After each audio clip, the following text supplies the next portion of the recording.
happening? Is it doing it? There we go. All right. Multi-stream. Up. This. Up. Enough disasters happened today?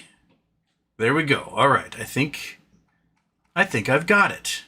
It's happening. Monkey butt? Are you stoked? Are you excited? It could be a lot of treats for you because it is Charity Tuesday / Wednesday. So hope you're prepared. Hope you're prepared, little buddy. Hello, everybody. Welcome. It is Charity Tuesday-ish because I forgot to do it yesterday. I probably should have done it yesterday because the stock was all flying high and everyone's all like, pew, pew, pew, yay, woo, yeehaw. And today, the shorts hammered down hard on GameStop. GameStop came out with finally the news like, hey, we bought a bunch of Bitcoin. In pre-market, it rocketed to $37 and the shorts started hitting it. They were using lots of borrows from that new ETF, the GMEU, whatever they call it, like the double leverage ETF, whatever it is, to hit it. And they shorted down. It got below $31 at one point. Steadily was climbing back up throughout the day. At the end, kind of weakened out a bit. But beyond that, Ryan Cohen did a little interview at the Bitcoin conference, along with some people, really terrible people giving speeches there. But anyway, their Bitcoin strategy is doing its thing now. So unlike every other company that announces they're doing some sort of crypto strategy, like Sharplink did yesterday, and the stock price went up 400%. GameStop got hit by the shorts because the shorts are seriously underwater and they cannot afford to have this stock be much higher than it is right now. So, are they out of ammo? Maybe. Well, I guess we'll see what happens tomorrow and Friday. But that being said, before we kind of continue any further, it is Charity Tuesday, in that it's actually Wednesday. And technical goofs, for some reason the charity donation button did not pop up in the bottom corner there. If you're on the PC, I have no idea where it goes on the phone. Maybe there, maybe there. And I want to thank you folks who've already donated. I just got the button back up like 10 minutes ago. We're at $150 already, so we're 15% of the way to our $1,000 goal. Woo! If you are watching on Twitch, I apologize. I do not know how to make a charity button on Twitch. So if you want to donate, briefly come over to the YouTube channel and donate there. Then you can go back to Twitch and watch me vertical and do the triangle things wherever they have over at Twitch. So yeah, I want to thank everybody for donating so far. We're doing Charity Tuesday for the Immigrant Legal Resource Center. It is a nonprofit that provides legal services to immigrants and refugees when they get to America. They're used to sort of dealing with navigating the immigration process, and now they're having to turn the resources into protecting people from the authoritarian tactics of ICE in the Trump administration, where people who are here legally, whether they're refugees, asylum seekers, green card holders, visa holders, are being targeted by the government, treated as if they are criminal, and then sent away. And not even sent away to their home countries. They're being sent away to like war zones like South Sudan, or prisons like Seacoat in El Salvador, which are for like hardened criminals. And these folks oftentimes are not hardened criminals. They're just, they're here to live a better life. And they're being unfairly targeted as scapegoats by this administration because they've got quotas to fill, and those quotas are to fill as many train cars they can on the way to the concentration camps, basically. So please donate to their group. There are several other excellent immigration legal groups, but these guys are among the best, and they're available on YouTube to do a charity for. So I get comments every once in a while when I talk about immigration from some really xenophobic and racist clowns, and I know you guys are going to donate to this one. So, oh well, you're not going to enjoy me doing a charity for them. But I have hundreds of immigrants in my life, friends, family, loved ones, and they're not scapegoats. They're human beings. They're human beings who left oppression, left economic uncertainty, looking for hopes and dreams, fell in love with somebody in America, started families. They're just human beings like you and me, looking to do their best and to get the most out of life they can. And, treat them as this like monolithic boogeyman so that we can implement all sorts of policies that basically destroy the freedom and liberties in this country is sickening to me. And I don't want to lose my friends and family and loved ones. I don't want to see us, collapse, because they represent 8 to 15% of our entire GDP. That's just undocumented immigrants. Then you got the legal immigrants, the ones that are here documented with visas, student visas, green cards, etc., who are also being targeted by this stuff. And like what came out yesterday is that there's an edict from the Trump administration via Secretary of State Marco Rubio that consulates and embassies around the world will no longer issue student visas to foreigners wishing to come study in the United States. That is the absolute destruction of the American college system. I don't know if you know anything about how colleges are funded, but usually in-state students get a steep discount. They get subsidized, right? Out-of-state students pay a little bit more. International students pay the most. In colleges like my own alma mater, University of Hawaii at Hilo, their budget is almost entirely dependent upon those foreign students paying the most premium. And the college is the most diverse college in America due to the fact of how many foreign students come from overseas to learn there. And what that does, it subsidizes U.S. citizens for very cheap educations. If you're from Hawaii or the Western 22 states, you're paying like $1,500 a semester to be there, while the foreign students are paying like $15,000. So, like, we're destroying our system. Not only that, but those foreign students, they come here, they get educated by some of the best college systems in the entire world, and then they stay. Then they benefit our economy. We have educated people moving here, raising families, taking on high-paying jobs, and improving our society. So please, by all means, help out the Immigrant Legal Resource Center. Help out friends, family, and everyone else who is affected by these policies, and stick one to the man on this. And if you're xenophobic or racist, whatever, I don't give a shit. Go away. So yes, we're there. 28.5% of the way there. I should probably throw out some thanks before I do the charity intro. So I want to thank Darren Saunders for getting in there first. Good job. Thank you. Murph and Turf Studios. You got Anonymous. Leo B got in there. Chris Taylor got in there. Another Anonymous. D33 Rock. And Alexander K, thank you. Left-Handed Wave, thank you. Kevin Rannis. A lot of the classics are in there, getting on top of the sucker.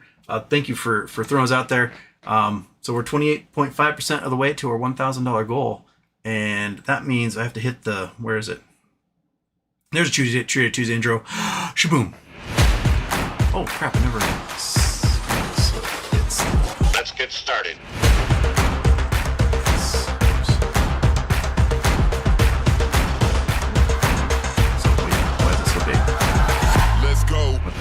Houston, one sec. We have a problem. I don't know why you're so big. You go up there. Oh, almost. Crap. Well, almost got fit in there. All right, so the Cherry Tuesday intro was not fit to the screen for some reason, but such is life. Technical difficulties are my middle name. Okay, Cherry Tuesday intro off. Once we see it again, and then I can have another chance to actually fit it to the screen properly. Okay, so what other things happened today? Trump says that Canada is going to become the 51st state, and they're really interested in it, but that's not true at all. Basically, he realized that his precious golden dome, which is going to be like a $1 trillion Star Wars program that won't work for shit, needs Canada involved because missiles come over the poles from Russia and China, and if Canada's not involved, well, then you have no ability to knock these things down. So Trump's like, hey, we're Canada, we're going to charge you $60 billion to build this thing unless, you want to become part of the United States, then you get it for free. And Canada's like, fuck you, no one wants to bomb us anyway. So, but then he's like, Canada wants to be part of us now. No, they don't. Dumb idiot. They do not want to be part of you. No.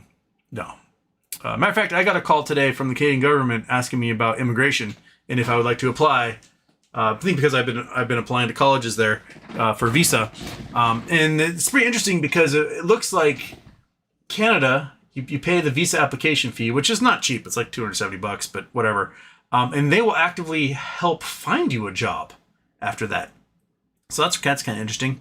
I've just been applying to some community college teaching positions.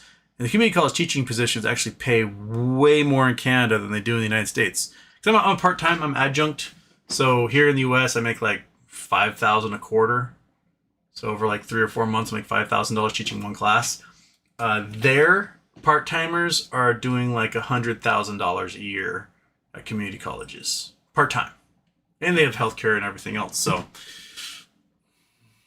well, I guess it comes out to like 80,000 US for part-time. Not too shabby. We're at 309. We got a Nico Daru got in there, and Dizzy got in there as well. Awesome. 30.9%. $309. So there we go. The other thing I want to point out was, Germany has signed a deal with Ukraine to build long-range ballistic missiles inside of Ukraine and basically NATO and the EU told Ukraine, like, do whatever you want. We don't care. You can launch as far into Russia as you want. Get them. So Putin's not happy about that. They hit the main cruise missile factory for Russia with a drone this morning, and that building's on fire. Russia's having a hard time spooling up manufacturing because, well, they conscripted a lot of people who worked in manufacturing, and those guys are all dead now. Russia's close to 1 million war dead. They're at 940,000, somewhere around there. The most violent conflict in U.S. history was the American Civil War, and we lost 600,000 people. So basically, take World War II and the Civil War, and Russia's about matched that in the 3 years of this conflict. So, interesting. My guess is once we get rolling here, there'll be a lot of talk about GME and why we didn't rocket ship today. And then sometimes there's going to be short attacks. They short attacked so hard. Yeah.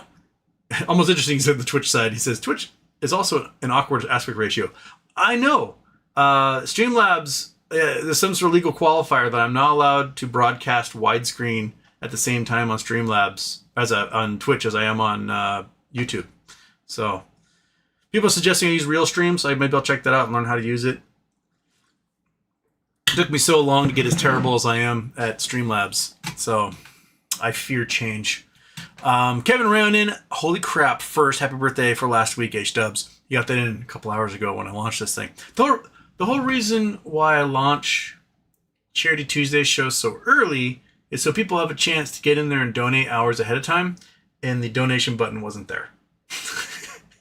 I've been fortunate sometimes to come in and the charity's already funded when I start the show. I'm like, yes! This time I goofed up somehow and the charity button did not appear. So I want to thank the $340 donated so far. Dan Bachelor got in there. Another anonymous, Aaron Salentine, I'm Not Your Friend, all got in there. So we're at $340. 34% of the way there and 14 minutes in. I do have a hard cutoff time at 4 p.m. my time. Because I wasn't able to hang out with my brother for my birthday last week. He's going to take me to a driving range at 4. And we're going to go hit some golf balls, which I haven't done in like 3 years. So that'll be fun. It's really sunny. It's really beautiful. And I'll hit some golf balls. Vera Nokum, where is the charity button? Donate. Yeah, it's the problem. Different line. Motherfucker. Any other stock buys, Bitcoin, and that shit would rocket. Jimmy does it, and it means my calls get cooked. Yeah. Let's check and see if it's actually cleared. I still hadn't cleared this morning. Nope, still hasn't cleared. So I'm at literally, this is day 8 since I submitted my cash after my ACH problems last week. And 6 days after they took the money from my account, and it's still not appearing in my brokerage account. So I guess it saved me from buying calls yesterday, getting absolutely hosed. So also saved me from buying calls when I was at 30.90 or whatever it bottomed out at, and then doubling my money in 2 hours. But whatever. So anywho, lots of people saying no charity button. I'll get past those. Sorry. Bitcoin, Jimmy Rug Poll has no one learned from the past experience yet. Come on, folks. Plan to get screwed over and you already ended up winning this game. Kind of true. I mean, as mentioned, other companies, corporations can announce strategic buys of Bitcoin or Ethereum, etc., and their stock price rockets, right?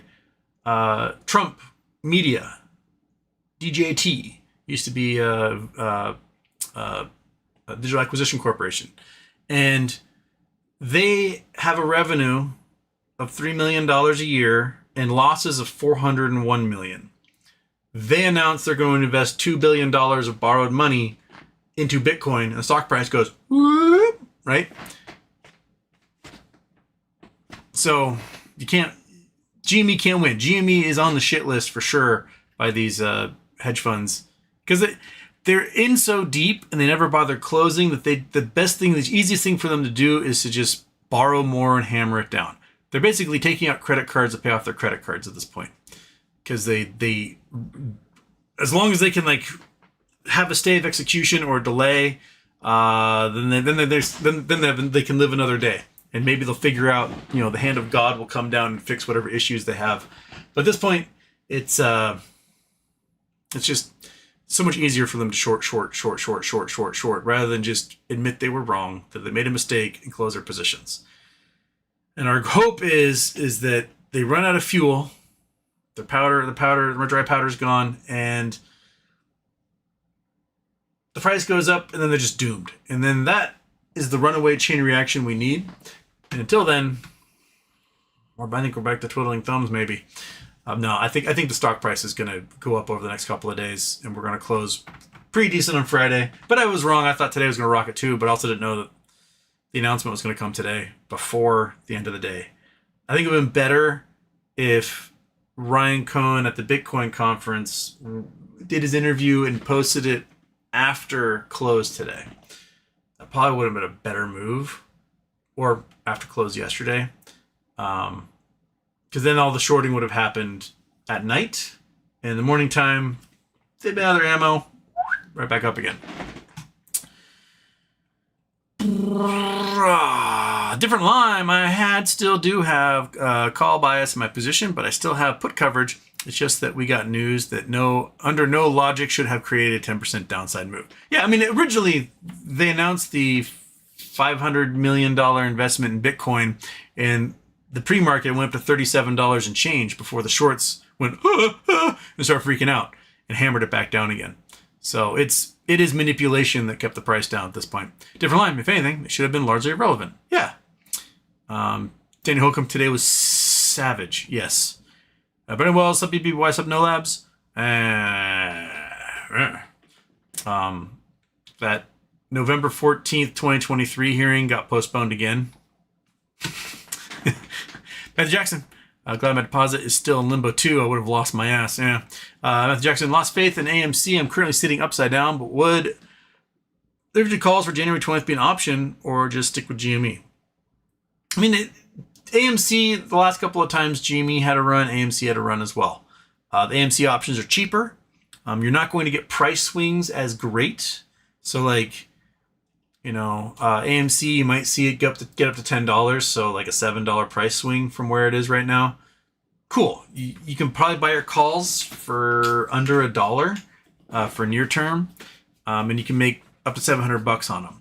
Whereas with GameStop, I think the potentiality is you put enough call options in the money, and you can turn that dollar investment into like a $20 investment, $30 investment.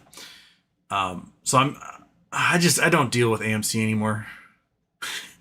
Ever since Adam Aaron ruined the whole ape thing and started diluting like crazy, I don't even pay attention to them. Like, if you can make money off them, cool. I'm not gonna bother.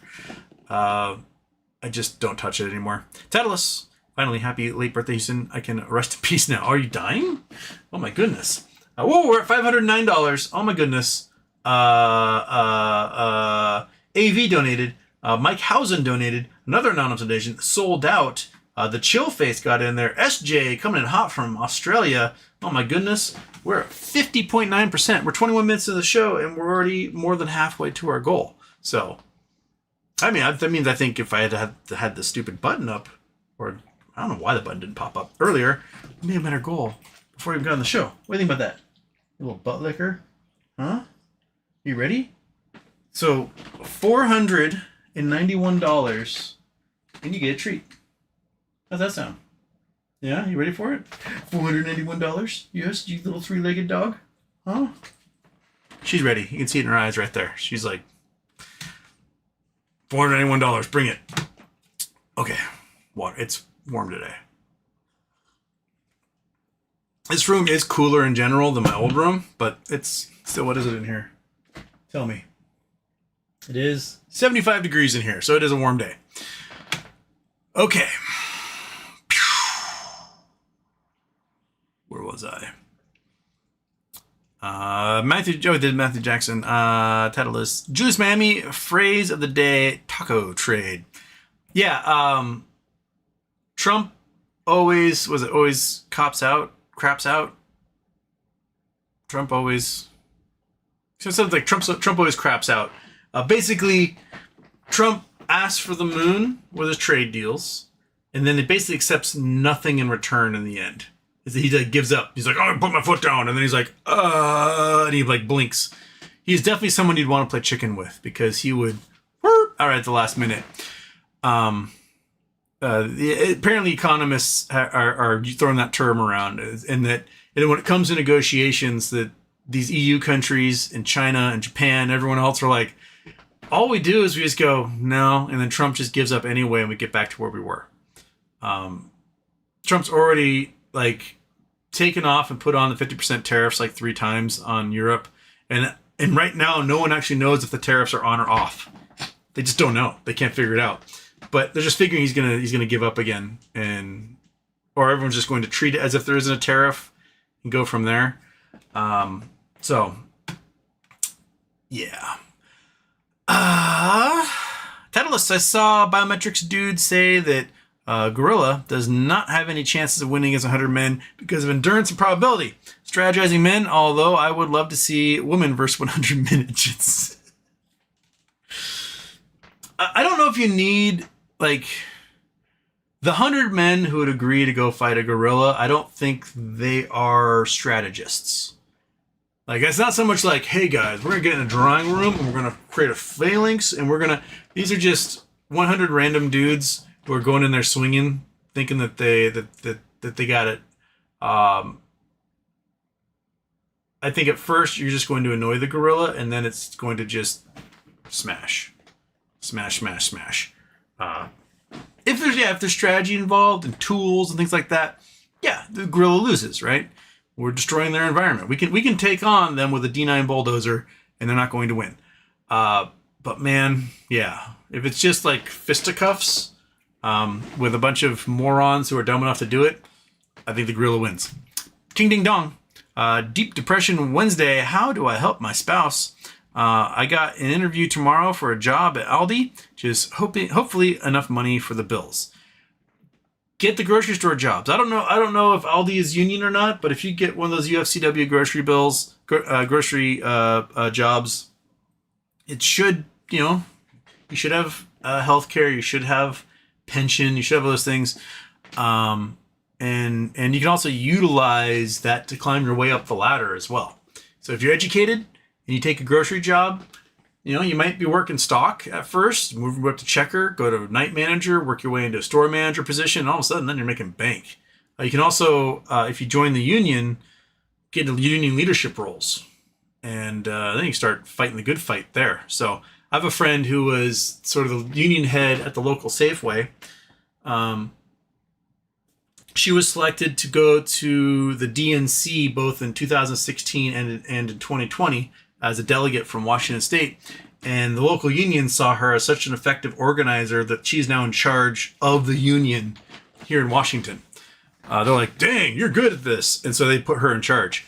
And so she's the one now negotiating. So she doesn't even check groceries anymore. She's negotiating contracts for the various grocery stores across the entire United States and the other memberships of the UFCW. So, see it as a stepping stone. There's something to do. So, yeah. Jimmy killed my calls. That's also true. Holy crap.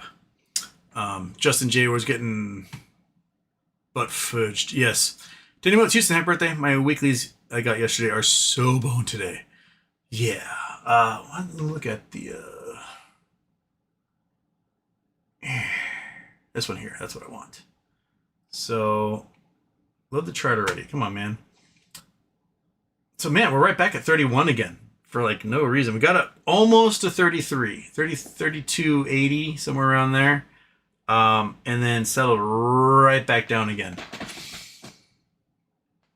Let's see what did the what did the call volumes do here today? Okay, so go there. Go to not calculator. I want this. That's what I want. Shabam. That one. Okay, so this is the options chain. All right. So yesterday we're, flirting at 35, down to 34. We went up to 37 in the pre-market. So there's a whole bunch of contracts that got pushed out of the money with the short attacks today. I don't think it's sustainable. I think that they may have shot their shot. The cost of borrows went way up. I don't think there's anything left at. Oh, I guess you can't see why it's not showing up at all. What the fruit, man? Come on. There we go. Oh, goodness gracious. Finally. Sorry. What was I saying? Oh, the cost of borrow for the GMEU and GME itself are up. I don't think there's too many shares left to borrow for them to short at this point. So yeah, I think we can fight back up here and start pushing the stuff back into the money. I'm sure there was probably panic selling by some people up in this range, the 35s, 36s. But the volumes on the 36s weren't as large as you'd expect if they were doing the panic selling. So it looks like people kind of steadfast here. I hope a lot of people jump back in and got 31s and 32s. They may have gotten 32s in there. So the options chain is still pretty loaded. Max Payne, I don't know if Max Payne went up at all. Let's refresh that guy. So Max Payne's up to 30. So we're pretty close to Max Payne at the moment. We did lose 4 million shares that were in the money as of yesterday. So there's some climbing that's got to be done to push the sucker back up again. If that doesn't happen, then things may be tame next week versus where we want them to be. So I guess we'll see what happens tomorrow. What type of excitement happens tomorrow? So blah blah blah blah. Anywho. Turn off the other one. God damn. The normal intro was not on. It's still on. Well, hey, we're at $534. So we got Rupert Trooper got in there, and Anonymous donated something. So hey, 53% of the way there, monkey. You're $466 away from a treat. We're so close. We're so close to a treat. Opa-dopa-doo, yay. Right? She's like, whatever, man. You promised the world. I don't know why her camera is so washed out. It really drives me up the wall. Why are you so white over here, monkey? It's too bright.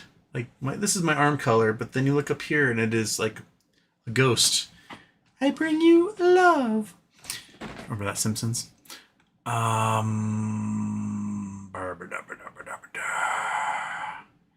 PPARP04, what number am I? No clue. Danny Motes, it wasn't high enough for me to think to get puts yet. Yeah, I honestly did not think about puts. I didn't figure that GME would announce pre-market. I thought they would announce aftermarket if they did from the conference. And my thinking was, it'll rocket ship during the day, get puts at some point, and then ride that down. And then start over again on Thursday. And but my money never cleared, so I'm still here with no way to play.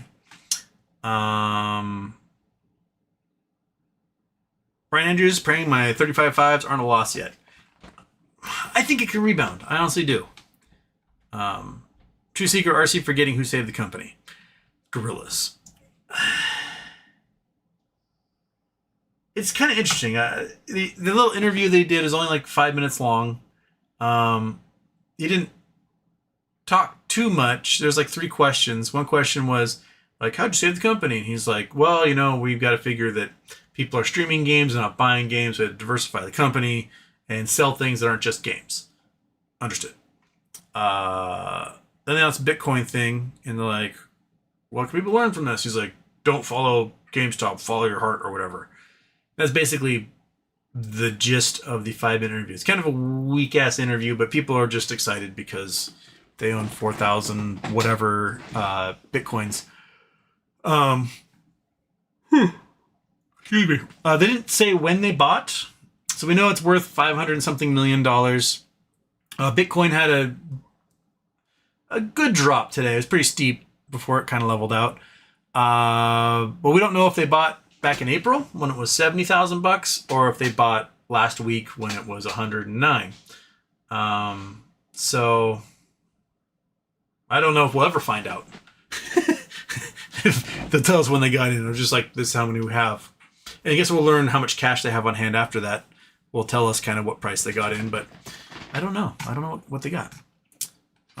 King Ding Dong, I got 336s. Let's get a little zoom. Let's have some zoom go for the stock. Different lime. I don't think we get a mean reversion, but there is always a chance. Ideally, GME comes out and says their cost basis, but more likely we are waiting till earnings to get that info. I think you're right on that one. I think we are waiting. It's only bullish if they bought down at like 85 in April. Yeah. King Ding Dong, Rug Pull Ryan. This time around, I don't think this one was a rug. I think this was straight up short attack. The news of investing in a whole bunch of Bitcoin makes every other company see huge rocket ships happen. Only this company is it seen like sell, sentiment bad, and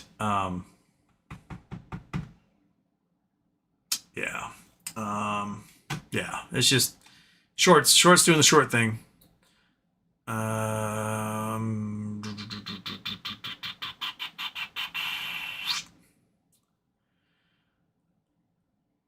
talking about bad luck with the short attack. Yeah, it's pattern. You make good news, the shorts attack really, really hard. Sometimes they don't have the ammo to do it so badly, and then Ryan Cohen comes out with something to really throw a blanket on stuff. But it's this time around, I think it was just straight up short attack. Lisa saw, apparently they're deporting people to South Sudan regardless of nationality, especially those who cannot return to their home country.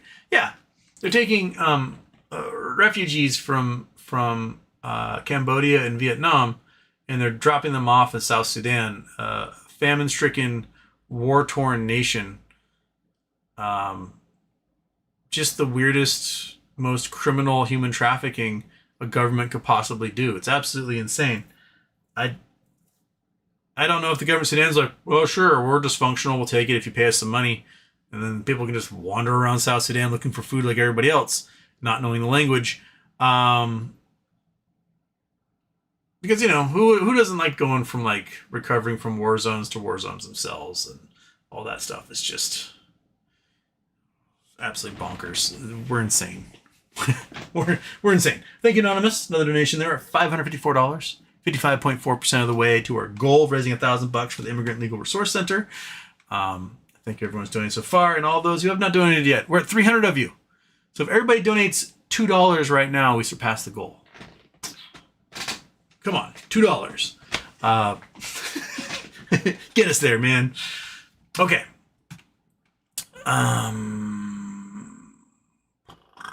Michael, the interview RC did was pre-recorded, so they bought Bitcoin a while back. I have no idea about how pre-recorded it is, but probably pre-recorded. And the 5 minutes was really short. It was a really short interview. I like to see something a little more in depth, personally. Robert Manson. Used crime at its best today. Pre-market announcement. 4,710 Bitcoin purchase. Shimi runs at 37.49 at 6:55 a.m. They punch it down $2. Market opens 35.78, up 78 cents. First 3-minute candle on my chart. 21 million shares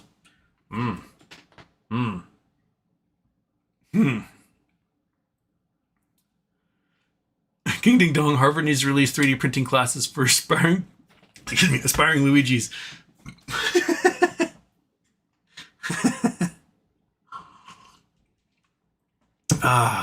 Robert Manson. And they pushed, and they pushed it to 33.51. Then for a lull, half hour, it ran back to 34.50. And then they hit it again for an hour. 12 million shares pushed down to 30.73, down $4. Oh, that news should have ran the most of the day. I don't need a finance degree to read that news, and then see the chart in the day no crime happened. I agree, Robert. I agree. King Ding Dong. Did you see, I think BlackRock is suing UHG for paying for too much care. Healthcare group? BlackRock's suing them for that? I thought it was like investors, but BlackRock's behind it. I guess that's a problem. So there's one group angry that them being too stingy resulted in their CEO being murdered and that causing problems. So there's one group suing for that. Another group suing that care group's response to their CEO being murdered was like, approve things, and that cut into their profit, which they're still profitable. And then there's other groups who are upset because they're involved in Medicare and Medicaid scams, as well as bribing nursing homes to not send sick patients to the doctors or hospitals so they can save money and just let them sort of wither and die in the nursing homes. So everyone, healthcare group can't make anyone happy. So I think the solution is to eliminate private insurance and have a nationalized system of healthcare, personally. What do you think? Would you go for that? Yeah? Every puppy has a hospital bed somewhere? Truth Seeker agreeing with Robert Manson's assessment. Lisa saw 80% chance of a mega quake hitting Japan sometime in the next 30 years. Do you think they're prepared, able to survive? I mean, Japan got hit with a mega quake back in 2011. A lot of people died. You can only prepare so much. When you have a 9.0 or larger earthquake, in the immediate vicinity, you're just going to get destruction. There's no way around it. You really cannot engineer against that, because some of these 9.0 earthquakes, they go 5 to 15 minutes of rumbling. And you just can't build stuff to withstand that much vibration. So yeah, I mean, we're due here in the Northwest for something equal size. And no, we're not going to survive that. At least the coasts for sure won't. Seattle, it'll probably be like a 6 to 7, but will last for 4 or 5 minutes out here. But the coast, everything will get shaken apart, and then a tsunami will hit and just wash everyone out to sea. So there's a few like school buildings that are designed to handle the quake and be high grounds for folks on the flat part of the coast. But there are a lot of parts of this coast that are wrinkled up from the tension that's being built, and then release, and they'll just be underwater regardless. It'll be one hell of a news event though when it happens, that's for sure. Robert Manson also says it should have hit, would have hit 10K, 31K, 46K at 39 to 41 would have been a wrap for them. Yeah, that's why I had to short so badly, because the news alone, if it was acting on actual news and not on a giant manipulated short attack that had been in the planning for months, it would have flown past those, I think. That's just what the sentiment would do. But they weren't prepared for someone like SharpLink to jump in and be like, hey, we're investing $500 million into Ethereum. They're like, we weren't prepared for that, and the stock price flew 400%. For GameStop, because GameStop made the announcement that they're doing these things before they actually did it. If they had just come out and been like, hey, we bought $500 million of Bitcoin and never told anyone that was a strategy of theirs, my guess is the shorts wouldn't have been prepared for it. But they gave him like 2 months to prepare. So Ryan says he doesn't telegraph his moves, but that is a pretty big telegraph of the move right there. That, hey, we're going to buy Bitcoin. Have you bought it yet? Have you bought it yet? Have you bought it yet? Have you bought it yet? Have you bought it yet? And all that time, not announcing that they bought any, was allowed them to like be like, hey, we're going to get as many borrows as we can. We're going to sit on them. And when they make the announcement, then we're dumping everything in the market to crash this sucker down.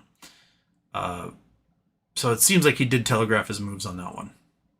I think it would have been wiser to you announce the $1.5 billion borrow, the bonds. That hits things. And you say, hey, guess what? We just bought $500 million in Bitcoin that day. And then whoop, right back up again. Probably been a smarter move. Michael, it's funny that the media was saying last week that our run-up was due to Bitcoin purchase, and out they announced the Bitcoin purchase saying we're selling due to crypto speculation. It's true. It's true. Oh, we're at $670. Monkey butt. We're getting so close. Billy Mack, another anonymous. Michael Rice. Vera Nokum, thank you. Another anonymous. Jay Geyser. Stephanie L, another anonymous. So 681. So we're 68.1% of the way there. You are $319 away from a snack. There's 307 people in here. So if everyone donates $1, except for a few of you who donate $2, we cover. Ta-da! And we have our, I can't remember what it is. I need to count it up. 49th, 50th, 51st Successful Charity Tuesday. I think when I last looked, we're at like 120,000, 123,000, something like that. I gotta write this stuff down because these are things that my brain cannot quit. And I write down how many Charity Tuesdays there have been, how much total money we've raised. And then I'll know. But it's well over $100,000 at this point. I know that for sure. So, I don't know what the most successful charity shows are. I'm sure there's some big groups out there that have like 1 million subscribers, and they may beat us. But long term, I would put us up there in the top fundraisers on YouTube.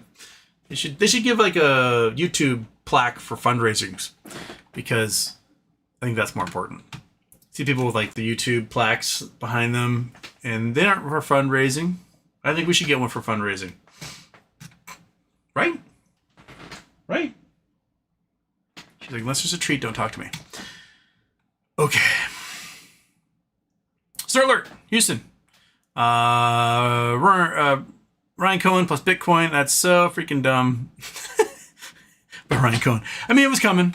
I think we're moving from a society that has companies that provide goods and services to a society that has companies that just invest in Bitcoin.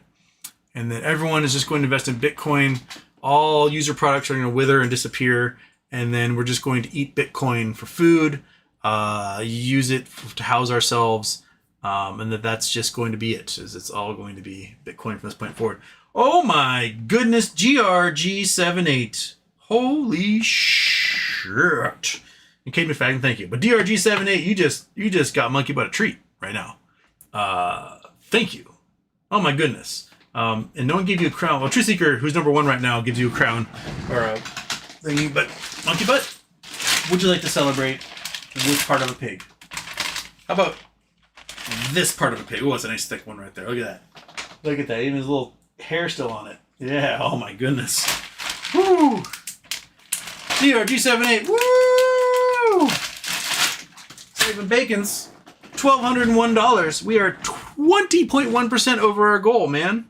Awesome. And even Andrew ZT is still getting in there. So we're still doing it. There's still 306 of you in the live show that can come in here and do some donating. So yes. Yes. Thank you, DRG78. Or the exact thing called Dr. G78. Dr. G, 78. Is that when you were born? Was it when you graduated? Whatever. But thank you. Awesome. Awesome. Okay. Yeah, it's good. Oh, she's putting drool all over that blanket. Nom nom nom nom nom. Fuzzy blanket getting drool.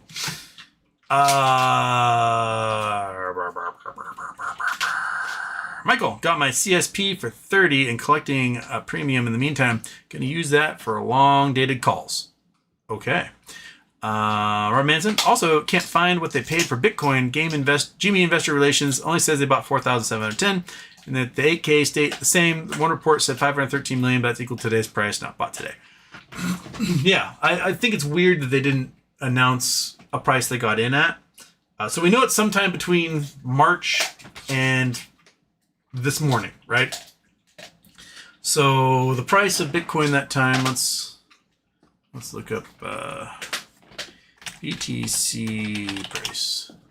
All right, for the last 6 months. Okay, so March 23rd, 24th. So we're 86,000 around the time they made the announcement. We bottomed out at 75,000 April 9th, and it's been up ever since, peaking at 111,000 back on my birthday. So if they bought anywhere before last Thursday, they might be at a profit. If they bought at the absolute bottom, somewhere around here in April 9th, they're up quite a bit. They're up, I don't know, what, 40%, something like that. So 50%. So that'd be good. I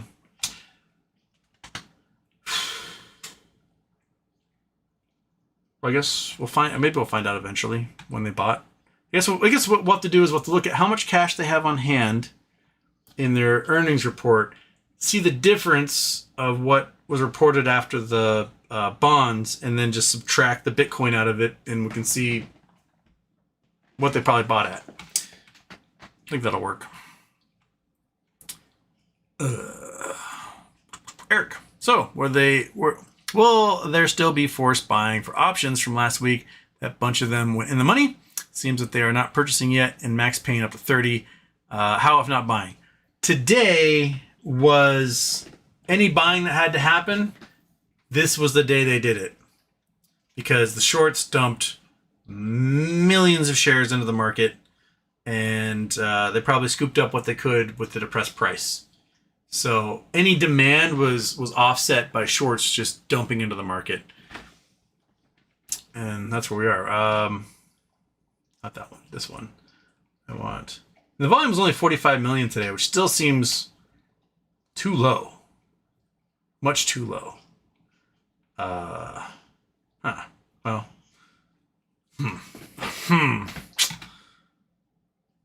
Different Lime. There will still be some buying next week, but we are back into slow grind at this price if we hold. Nothing if we dip below 30. I agree. It'd be slow grind. If we close at the price where we are now, not much in the way of beta. We'll need something else exciting happening, such as a roaring kitty buying 130,000 call options in the money. That might be enough to really make it go, "Whoa," and then posting something. Bing! But otherwise, I don't know if we got a true catalyst going unless this price gets back up above like 35, 36. And who knows? There might not be the ammo available to push it down after today. But we'll see. And that's your friend, Law from Wahoo. Would have been a great day for puts on everything. Different Lime says we still haven't fallen out of the upward trend yet, but we are close. Still earnings where they will likely reveal the price paid, and all you need to know is it's bearish below 108, bullish above. Okay. Joe Fish doesn't like what we saw today. Another donation from Anonymous, thank you. We're at 1,236. So if we get to 1,300, the young lady will get another treat, so we can do that too.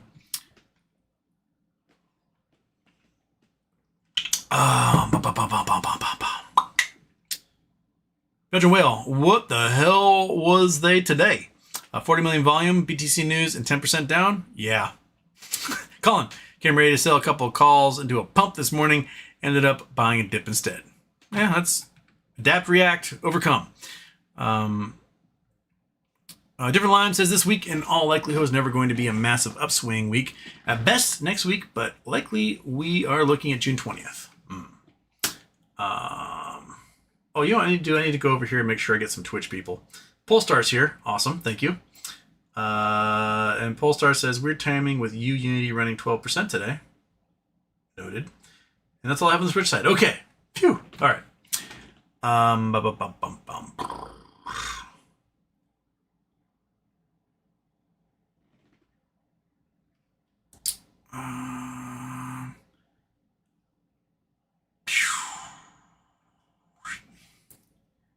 All right. People say I'm going to sleep. Got to work tomorrow. Got to get better then.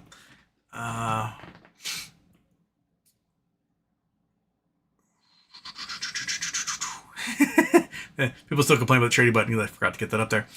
All right, Different Lime says 90% of you would have hit your damn knees and prayed if I told you Jimmy about Bitcoin in the last 4 years. Take the hit. Watch what it does tomorrow and position accordingly. June 20th is still stacked. June 20th is still stacked. June 20th still has 79,000 options in the money. So that's 8 million shares. There's still 315,000 out of the money. We were at 125,000 in the money yesterday. So we only need to go up like $3-4 to really do some damage for June 20th. And max pain is still at $25 on that one.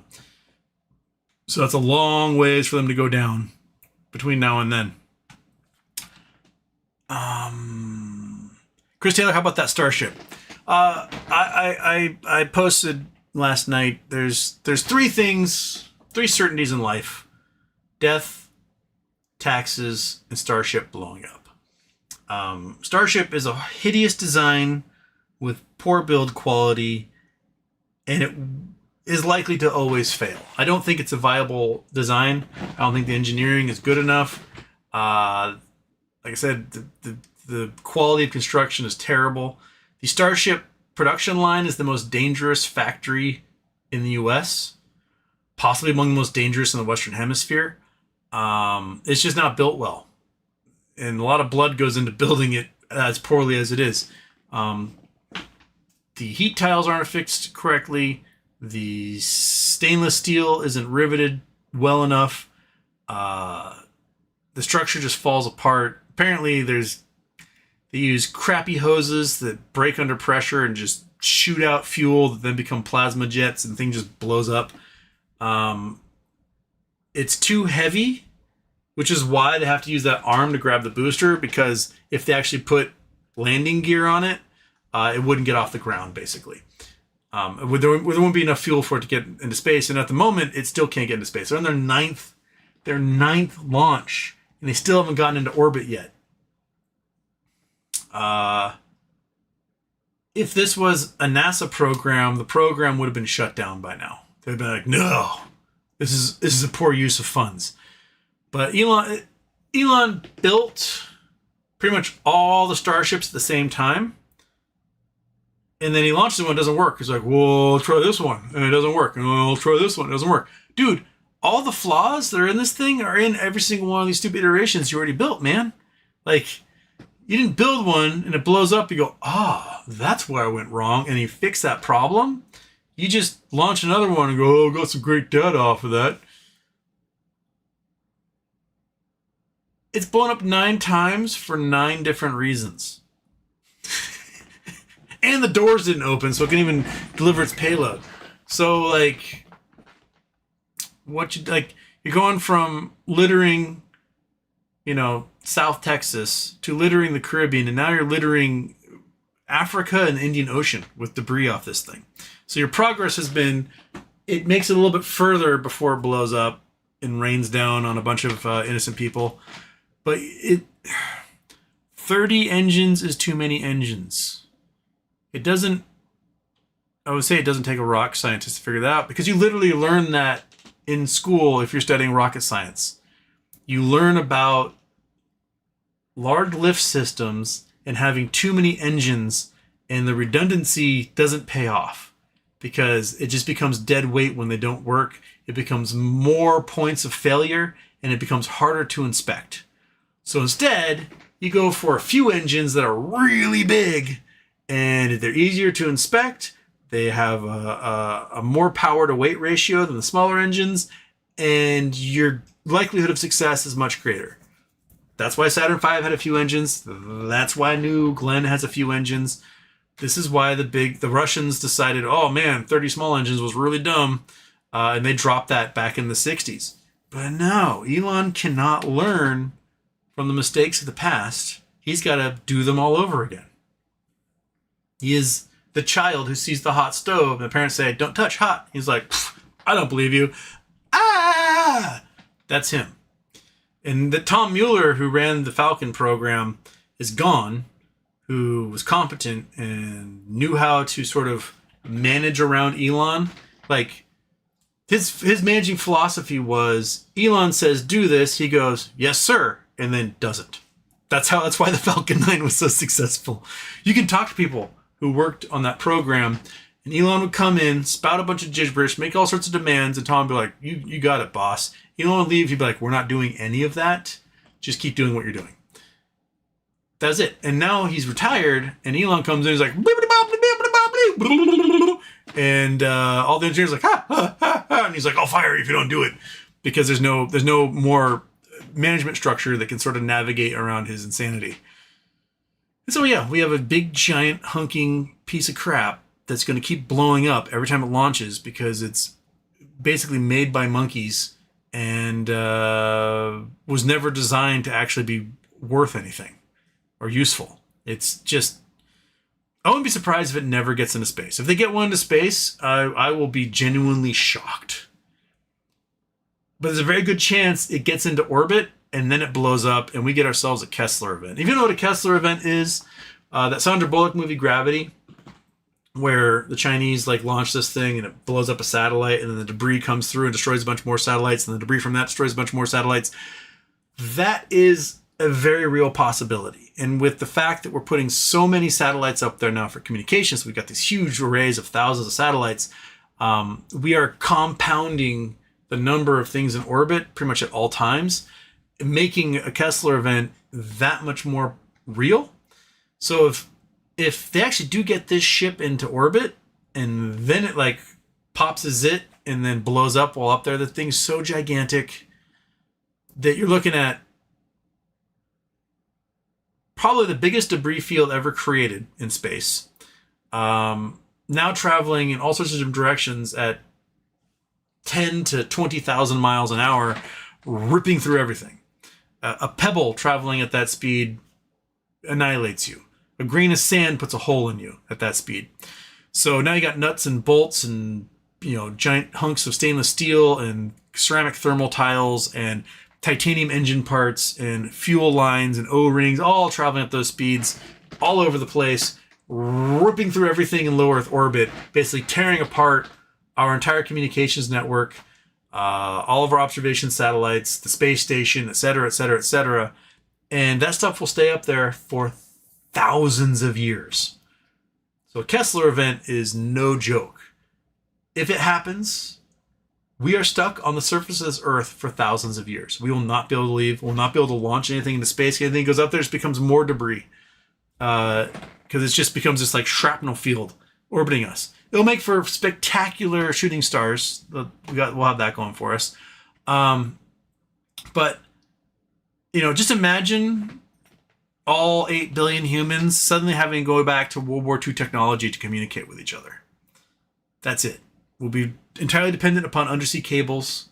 Any weather satellites, well, once their usefulness is gone, we won't be able to track weather systems anymore because we won't be able to launch into space to get things out the geosynchronous orbit to look for, weather systems. So we won't be able to monitor storm formations, give people a week's notice that a hurricane's coming their way, stuff like that. But, we're already destroying the National Weather Service as it is, so we won't have that anyway. But it'll just make it so that when we do come to our senses, we won't be able to do anything about it in that place. So, right? Monkey wouldn't make that mistake. Anywho, Starship is dumb.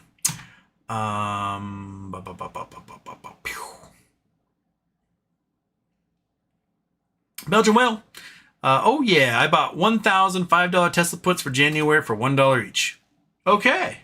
I'm sure there are days back in March where it went, and those things became worth 2 cents. You could double your money on that. So, interesting. Simon Adebisi never announced anything on a Wednesday or a Thursday. It's probably as good advice as anything.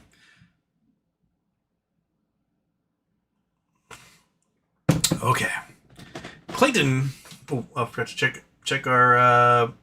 We got Rock Bajnath. I said that right? Coming in from Canada. Thank you. Another anonymous donation and Major Gains got one in there. So we're at $1,300. That means Monkey gets a piece of pig. You want another piece of pig? that excite you? How about that piece of pig? Is that a good one? Yeah? All right. She agreed. That's a worthy piece of pig. So if we cross 1,400, she'll get more. And if she gets sick of the pieces of pig, I can go get some jerky. I do have some jerky for her.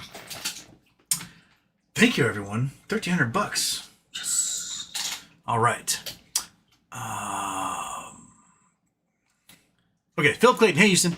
Hoping we get given BTC dividends at some point. That would be fun for hedge funds. I think so. I think it'd be kind of interesting to see what happens if Bitcoin dividends go out.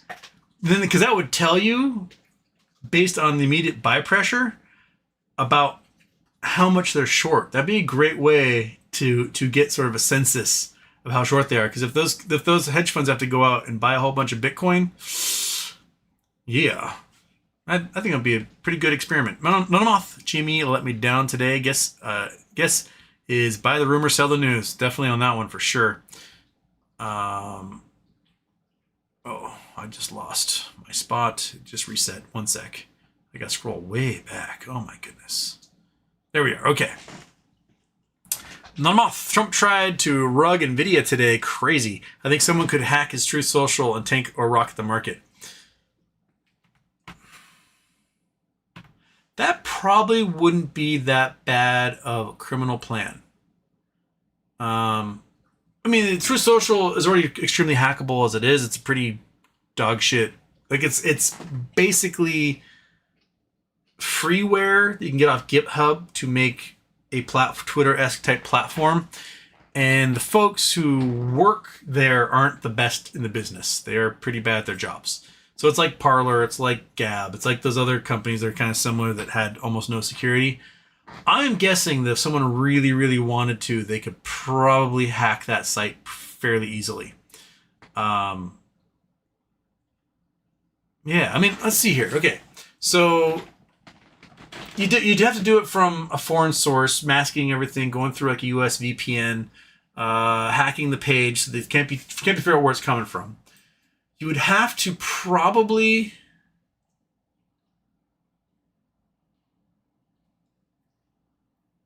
also use foreign money to get the shorts on something, or the other way around, buy calls on something, but it's probably easier to do shorts. And you would do a specific company, or you could do the SPY, right? You just get some dailies on the SPY. Once you get control of it, think, okay, like I'm going to buy 10,000, 100,000 deep out of the money puts on the SPY that are going to expire in 5 hours, right? So you load up that stuff. You get as many as you possibly can. You load it up, you load it up, you load it up. And then you say something absolutely insane like, I'm putting a 200% tariff on Europe. I'm done with this crap. I'm going to invade Greenland. And you watch the SPYs go... And in 10, 20 minutes before they figure out what's happened, you can sell all of your puts, get out, shut down your computers, disappear, because you're already overseas. You don't want to be someone in the US doing it, because they will definitely track down the sources. But you want to be like a Cayman account, and then even then, like drain the Cayman account into a different Cayman account or to a Panamanian account or whatever, and bounce that money around for a while. Or if you got the right brokerage, you can just flop that into some crypto and then send it like Monero and just send it somewhere, and then just disappear. So yeah, I think it's a pretty viable scam. I think you could do it. Probably a mid-level hacker could probably get into Truth Social at least once, exploit some sort of vulnerability there. Yeah, why not? Why not? Expect it to happen someday. Somebody will make $100 million off of it and then disappear forever. Simon Adebisi. I'm starting to see Ryan Cohen as Mel Gibson on South Park. River Studios. Everyone, please stop thanking me for saving Cherry Tuesday. Do it for the kids. Yes, do it for everybody. Zoobs is here. Oh, hey, Houston. Hey, Zoobs. Let's go. Houston. We have a problem. Episode 471 on repeat today. Lol. Oh, am I just goofing crap up again? Because it's Yeah, probably. I don't remember what 47 was at all. That was last summer.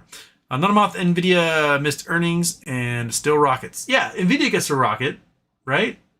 But GME announces this thing that the entire market just like has boners for and doesn't do anything. So, Hobby A, GME dumps market dumps, but Nvidia beat earnings. I thought Nvidia missed earnings. Another day in stable market. Oh, thanks, Donnie, for speaking garbage on semiconductor and making my XBS puts print nicely. Okay. Talking about how crazy Nvidia's up. Yep. Yogi, my cash clears tomorrow. Hoping to buy slightly out of the money. GME calls. Let's fucking go. If anything, I think where's implied volatility sitting right now? Implied volatility is dipping back to around 100% at the money. We're under 100%, pretty close to the money at the moment. Yeah. So maybe implied volatility to make things super cheap again. I mean, excuse me. Buying for next week might be the thing. Maybe because I was planning on playing stuff expiring this week. Price is getting a little cheaper. It's now just out of the money. Is now below $2. So implied volatility is at 97%. So implied volatility is dropping for next week. So these things are going to get cheaper again if it stays like this tomorrow. Yeah, that'd be something to think about. Kikidian. Looking for land in West Virginia. I know. What kind of water and mineral rights should I look for when buying land? West Virginia, you might not have any when buying land. So what happened in Appalachia is the big companies came in the 1800s and they bought up all the rights. Water rights, mineral rights, energy rights. They bought it up. They bought all of it up for cheap from these already poor landowners. So, you're a bumpkin living in the woods, you're subsistence farming, you're like hunter-gatherer basically with, hillbilly. And some guy from some coal company or some New York firm comes in and is like, hey there, hillbilly. I'll give you a whole real American dollar if I can buy the mineral rights under there. I know you can't read, but here's a very complicated contract. Just put your X right there. Boom. All of a sudden, yoink. Any of the minerals under your home were theirs, and if it was in the way of a mine, your home got destroyed because you agreed to it. Most land, in at least the mountain areas of the Appalachia, depending on where you are that way. So, just look. I mean, I talk to a real estate lawyer, talk to a realtor themselves, but they'll show you that these deeds do not include any of the rights underneath them. They're not patented as they were. So if you have a patented deed, that means you've got the mineral rights to the land under it as well. So yeah, just keep that in mind. Your better luck for finding stuff with mineral rights is going to be further west, out in the Rockies and the Cascades and Okanagan and places like that. So yeah, the hillbillies got totally screwed, and their upward mobility got stunted for basically 200 years as a result of that. David IJWT, it's Wednesday. I know it's Wednesday. It's because I forgot the Charity Tuesday yesterday, so today is Charity Tuesday. Deal with it. Okay. Okay.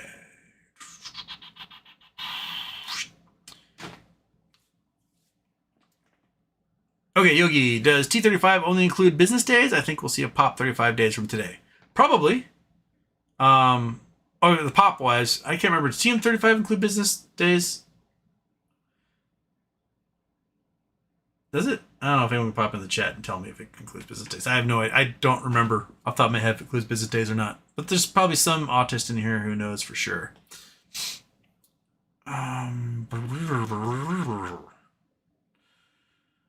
Boss fight. Anytime Charity Tuesday pops up on my notifications, I close everything else and hop in. Let's go. Thank you, Boss Fight. And we made our goal. $1,314. And we can still do more, right? A monkey left the scene. She's too full of pig ear to care anymore. But if we do get another $84, Monkey gets another treat. And so make her fat and happy. She doesn't fill up a leg anymore, so I'm not sure how quickly she gets fat and happy.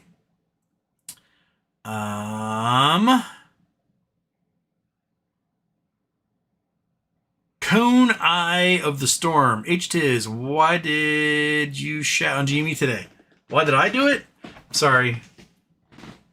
Too much Chinese food. Zoobs, Houston. So today I kind of thought I had messed up yesterday and I bought a 46 call and then 230 puts and it just kind of felt like I'd messed up. Woke up this morning to my 2 puts to 77 cents. How much you pay for them? Oh, I mean, I still kind of messed up, but didn't sell my 32 call at 180. Lol. Oh, so you did all right. The 46 is probably a little too far out, unless it's for next week. But yeah, the 30s probably did all right when it dropped below $31. So it was not as good as if you'd bought like a $34 put or something. Nikudaro wants me to come to Vancouver. If the Canadian government wants to send me there, sure. Q-Seeker says Canada better than the U.S. Boschfight, wish there was a reaction emoji button so I can give big ups to each donation. Thank you. And we're still at 13-14. Okay, gotta keep an eye on this side over here. Mike Housen, future fellow Canuck. I am a quarter Canuck. My grandmother was Canadian on my dad's side. She's from London, Ontario. And I did live in Canada off and on for like 3 years when I was 4th, 5th, 6th grade, because that's where my dad was living. You know what? Let's Google Earth it. Let's have a little Google Earth time. We can go look at the building my dad helped design build when I was a kid in Canada. Google Earth, bam. There we go. Okay, so let's zoom into Vancouver here, into the Fraser River Valley.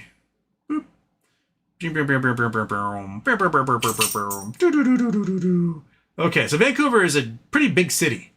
It's much bigger than Seattle is, and the metropolitan area is made up of a whole bunch of skylines. You've got skylines in Richmond, skylines in Surrey, skylines in Westminster, skylines in Burnaby, skylines in North Vancouver, West. There's a lot of people living up here, more so than directly in Seattle proper.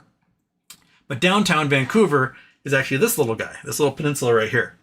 And in the 1980s, the World's Fair, 1986 World's Fair was held, and this whole region here was for the World's Fair. Like this, very empty after the World's Fair. You may recognize the little geodesic dome here, the little buckyball. This was like the Science World. This is their sort of science center. They've got like an IMAX and stuff in here, and you go and see science shows and whatnot. And they got a little park.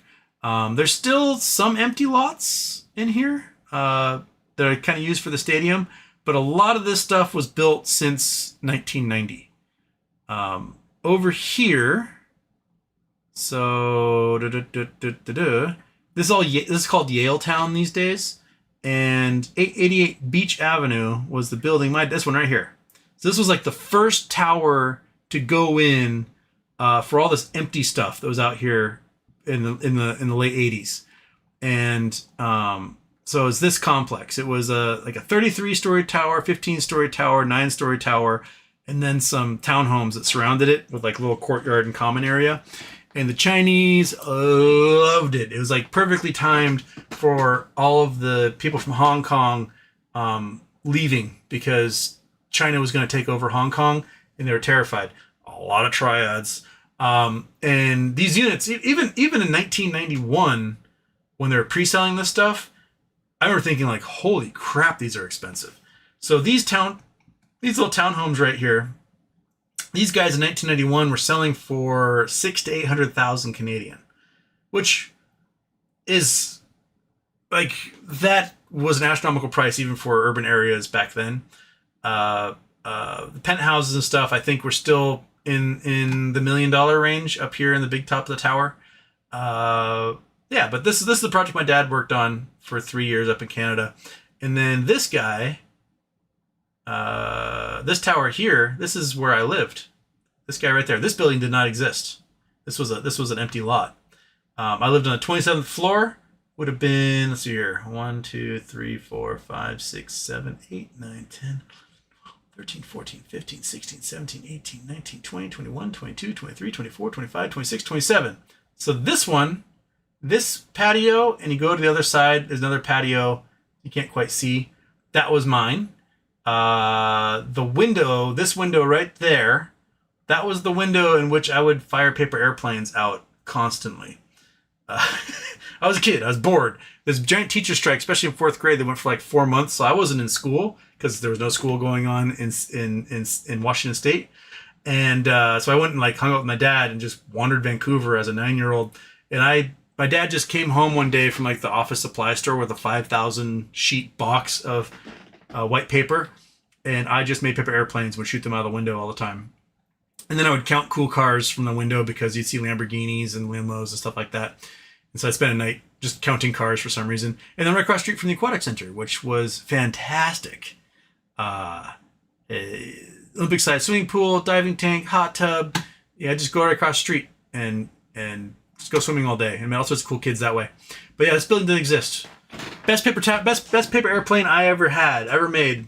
I fired out of this window, that window right there. Boom, out.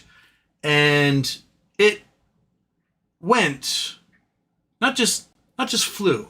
So this is the Broad Street Bridge, and it flew over the bridge, and then it took a turn and dove under the bridge, came back through, flew over the bridge again, and landed on the bridge.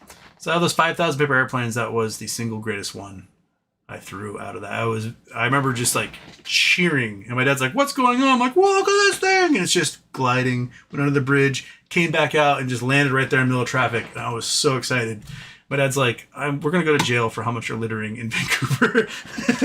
But yeah, there was like nothing out here before they built this guy. These things like all hadn't been built yet.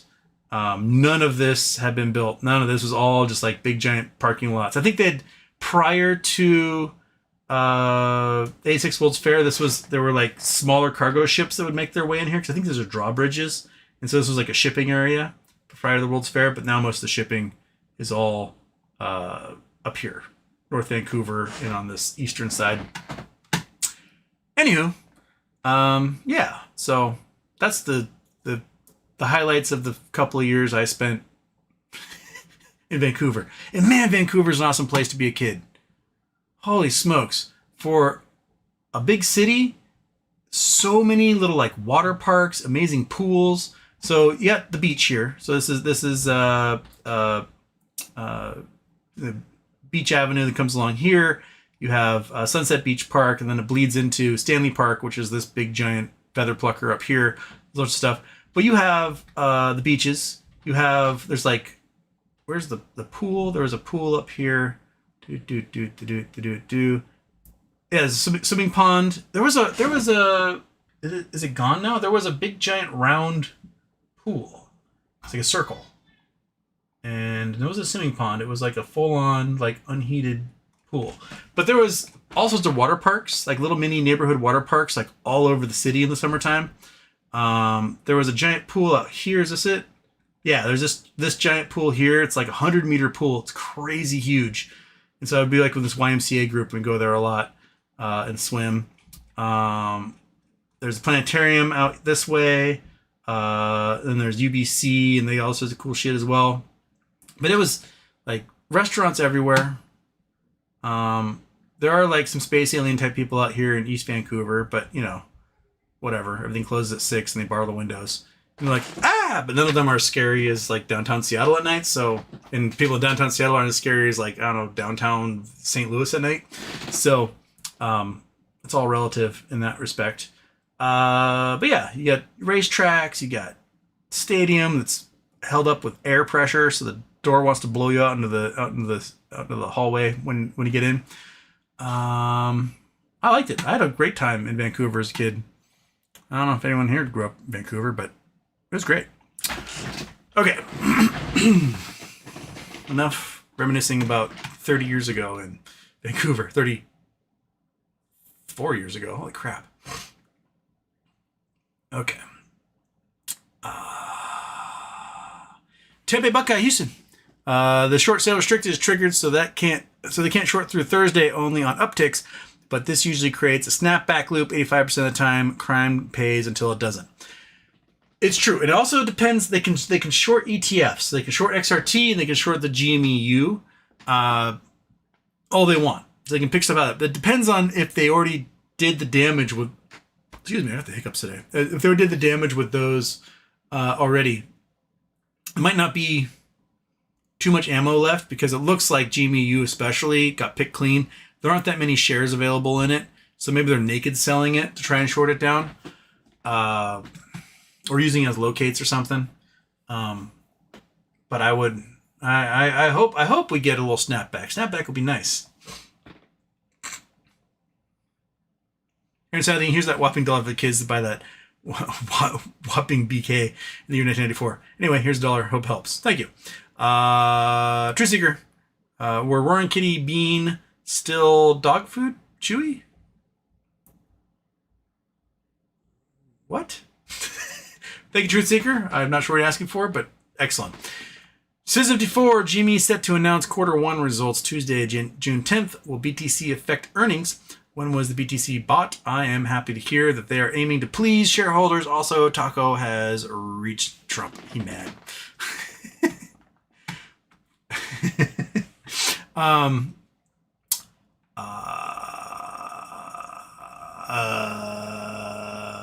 not sure. If they bought at the end of March, yes, it'll be included in earnings. If they bought after the beginning of March, no, it will not. Because this is quarter one earnings, and their quarter one ends... the quarter one ends at the end of April, right? Because their quarter four goes to like the end of January, I think.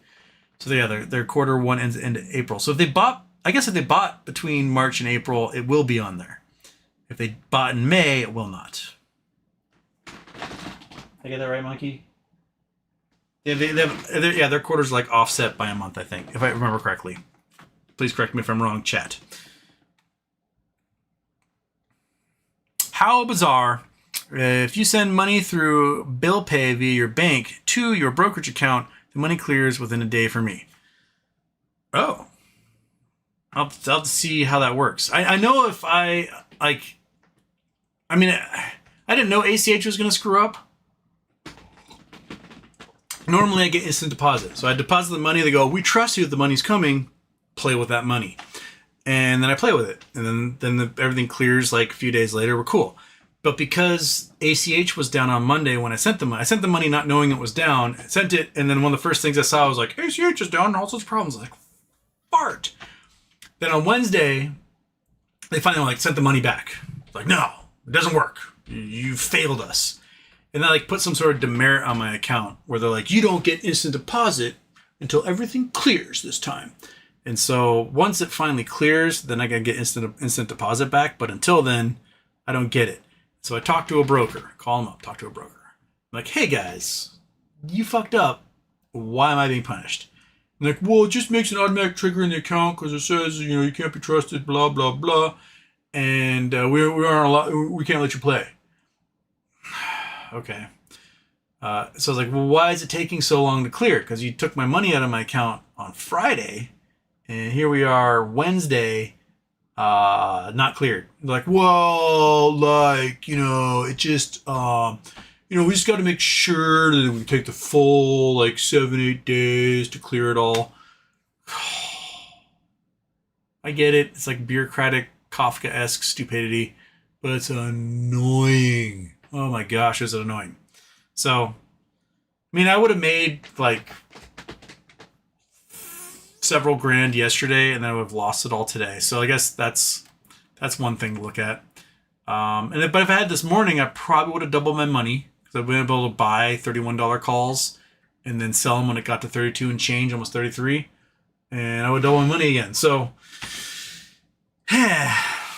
whatever. Aaron Saltine, look at ticker symbol VVPR today. You can see the short attacks in real time and it recovers from the short attack. Early trading day, it closes higher than the previous. I bought more on the dip.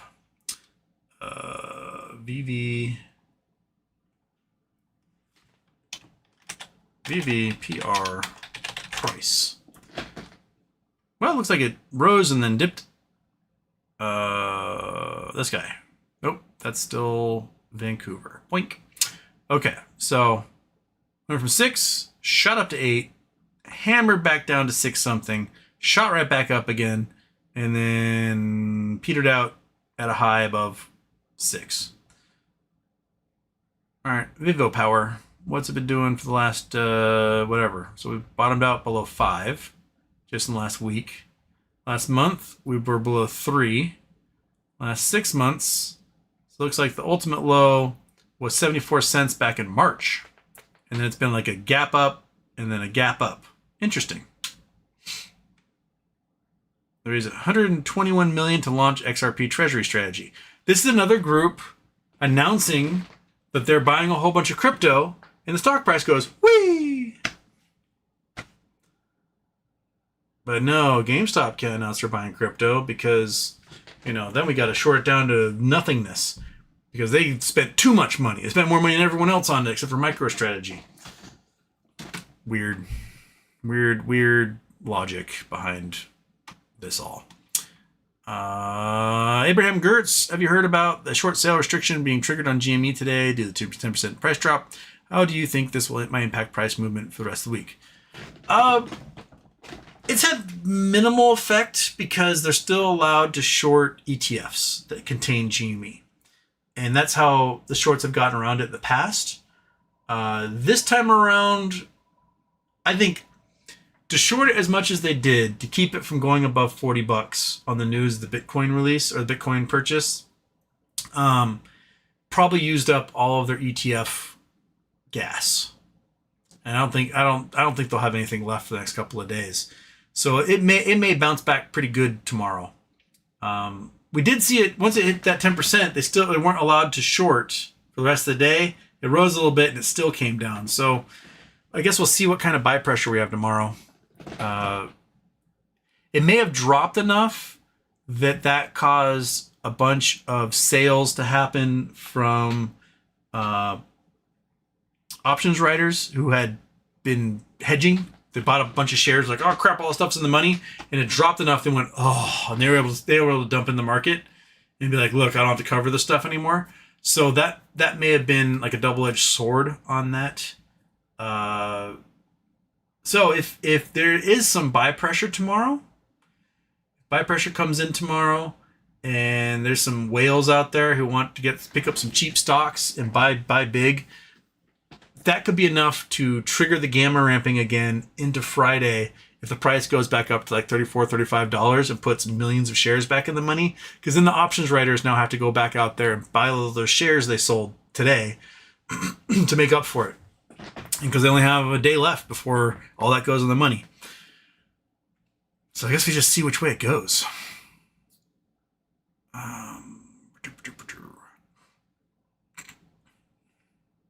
And Aaron Santina says VVPR stock had news today on private equity, and the June 2nd buyback is going to squeeze those shorts out if anyone wants to get in for the run to $30 for fast cash. Noted. I'm going to make grand on VVPR or more. I suggest you get in Houston even if it's just one share. Noted. Colin Jimmy announces earnings release date Tuesday, June 10th. Noted.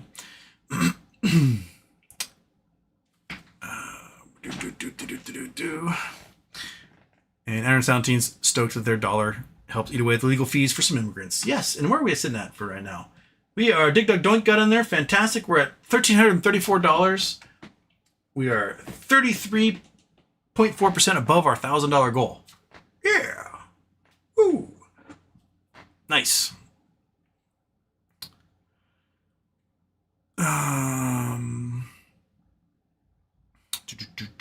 Rubber Trooper, do you know how to calculate how much your options will open at? I bought 530 NVIDIA 134 puts, now 142 aftermarket. I think I lost it all. On Thursday, it really starts to eat into theta decay. Really starts to eat into your profits on that. Usually, like, if it's not particularly volatile week, if things aren't really, like, I'm not expecting things do like go puny pop on a Thursday or Friday, I usually get out by a Wednesday. If I'm playing, if they're expiring that week, just because State of Decay just kills it so quickly. If you're doing like dailies, like a spy, you usually get out by like, I don't know, 2-3 hours in the market and just be like done with it at that point. But for weeklies, if the volatility isn't there after, halfway through the day, noon on Wednesday, just cut your losses because State of Decay is going to be so bad. You might get lucky. Maybe something comes out and then Nvidia crashes $10 and you're back in the money. But the likelihood, not that big. So, True Seeker, Donnie going to bankrupt America like all his endeavors. Look at the Philippines. When we're looking at the Philippines, the Marcos family. Seagill, wow, 170,000 Gmail weekly calls added Tuesday. So I guess maybe people bought a bunch at 30-31, somewhere in there. Daniel, why is everyone talking about Tuesday? Missing something? Because we forgot to do Charity Tuesday yesterday, so we're doing Charity Tuesday today. So I made an executive order. I signed it, Donald J. Trump, that today is actually Tuesday, and that's where we are. So enjoy it.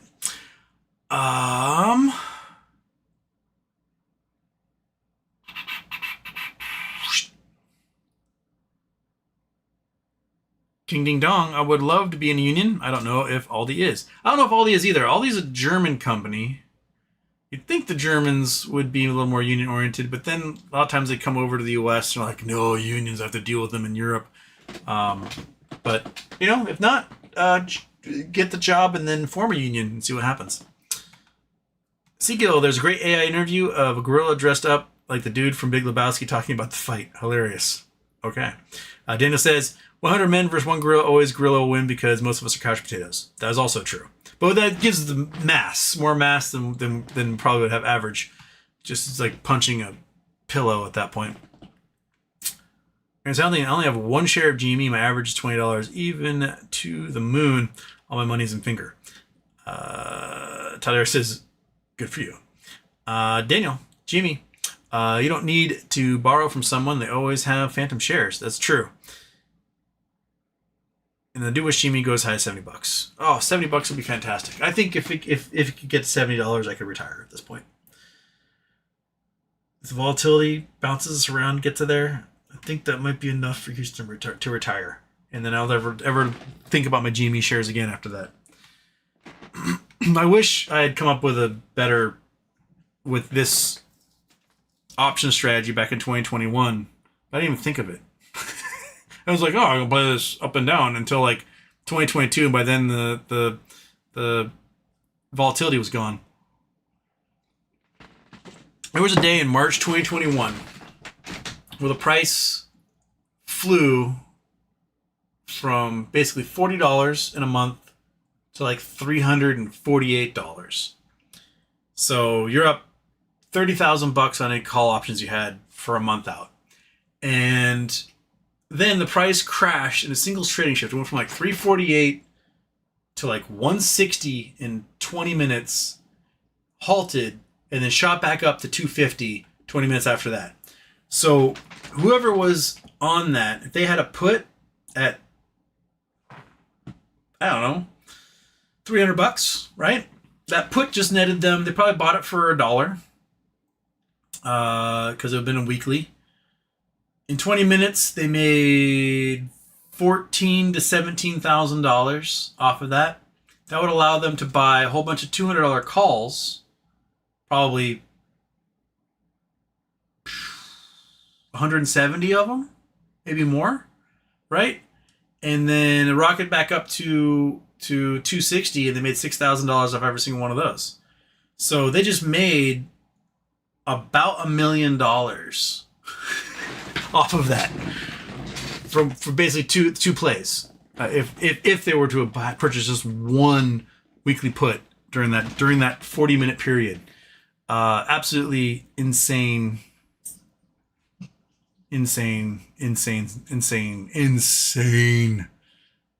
volatility back then. And I just It just didn't even occur to me. I was just like, well, buy and hold, buy and hold. Oh well. I bought and hold. I bought and held. Kelly Reed, happy birthday, HW. Funny how GME fell when in reality it is not a meme stock. This is a profitable company with $4.77 billion of cash on hand and $4.170 billion in the bank. Shorts are fucked. They know it. That's why they got to keep shorting it. Actually, happy about double intro. Cable. We do know the interview was pre-recorded. Oh, end of April. Okay. Oh, it was pre-recorded end of April. So we had purchased. So sometime between March and April, they purchased. Oh. Okay. All right. Interesting. All right. Hazel, yeah, Houston, $1 million bribe to buy pardon of that couple. Yeah, not the first one. There's several folks who've basically done $1 million bribes to get pardons from Trump so far. A lot of them are financial criminals who owe millions to their victims, and as a result of the pardons, no longer owe their victims millions of dollars. So, having a criminal's mom spend $1 million to have dinner with Donald Trump saved that guy prison time and $4 million in restitution. So, it's seems to make sense. Kitty cat wants to come in. One sec. Fat cat. Fat cat, do you know what we haven't done in a while, Fat cat? I'll tell you what we haven't done in a while. It's been a long time, but we haven't done this. Ah, where'd it go? What happened? No, Fat cat, he disappeared. What happened? No. Ah! Did I hit something wrong? Nope, that's not what I want. Fat cat, where'd you go? No. Fat cat. I lost you, man. Crap. Fat cat, I don't know where your video went. I accidentally killed it somehow. But my camera... Dude, what is going on? I'm knocking the magnets off. You're a menace. Ugh. Should never have allowed you in here. Because now I gotta feed you drugs. I'll put the drugs over here. You brought a moth in here? What the hell, man? There you go. Take your drugs. Be happy. I'm trying to climb the walls. It's gonna make a chaotic last 22 minutes of the show here with this dumb idiot. This guy could take on 100 gorillas. That's what I figured. They wouldn't stand a chance against this chunk. He leaves so many dead animals for us. Okay. Sorry. The fat cat intro disappeared. I don't know where it went. Where was I? Got rocket ships, got earnings calls, got that. Murph Studios, the healthy green glow on Monkey is due to many years of working in a nuclear plant. Yes. I bring you love. The window, white dog cam washed. It wasn't washed before. It was too dark, and now it's too bright, and I don't know how to fix it. Maybe if I select it, monkey cam, I can do settings. What happens with properties? Configure video. Okay, brightness. If I bring that down. Oh, look at that. I bring the brightness all the way down. Can I bring contrast up? Ooh, that's a little too much. Yep, washing everything out there. I'm still a little bright. Hue. What happens if I change the hue? That's green. We don't want that. That is kind of orange. Sharpness? What's sharpness mean? That doesn't really seem to do anything. Okay. Gamma. I don't know what gamma is. Gamma doesn't really seem to do anything either. White balance. Oh. White balance? Why don't you move in white balance? White balance doesn't move, apparently. Backlight composition. That doesn't seem to do anything either. So that's a marked improvement. That's a little better. I'm not quite so ethereal. It might have something to do with the window back here, but I have a window facing on my camera too, so I don't know. Well, yeah, we'll apply it. Whatever. That's a little better. Right? Did you get your drugs, you stupid fat moron? Yeah? Yeah, you blew it all over the face with your little blowy nose. You gotta hold your breath if you're gonna lick this stuff up.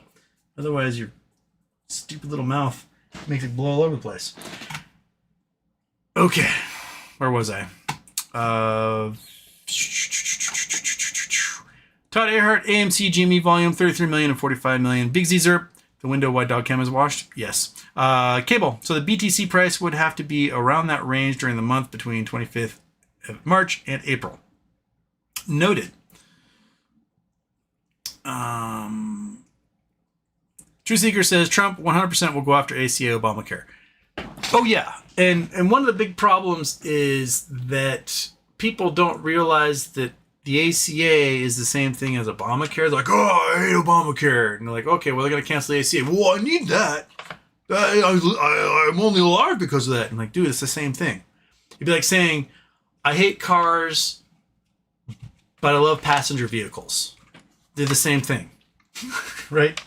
Oh yeah, get high, lay down, be comfortable. You need a little cubby. You're good. Okay, he's good. But yeah, yeah. Adele Adiris, good evening. Good evening, everyone. Boss fight. Hello, Adele.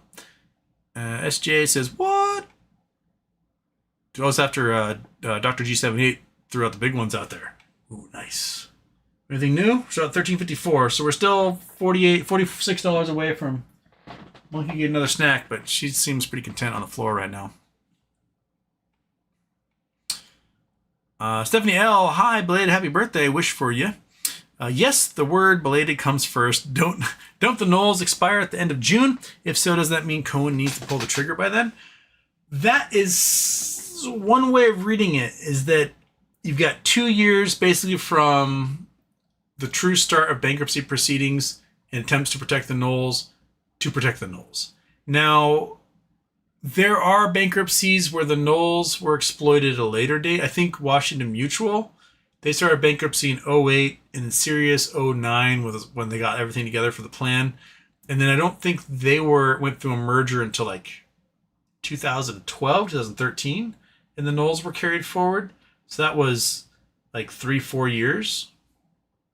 Other people are citing things that say that you have to, the way it's set up, you got to get it done by the end of June. But my guess is if there are legal things keeping it from going forward, then the court will have to honor it anyway. Because, you know, there's guys like that stupid Curzon guy trying to throw stuff out there and slow everything down. So, yeah.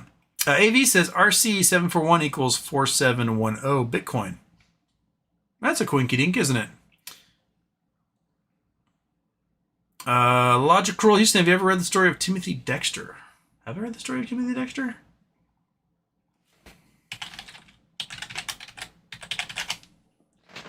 Timothy Dexter, self-styled Lord Timothy Dexter, was an American businessman noted for his eccentric behavior.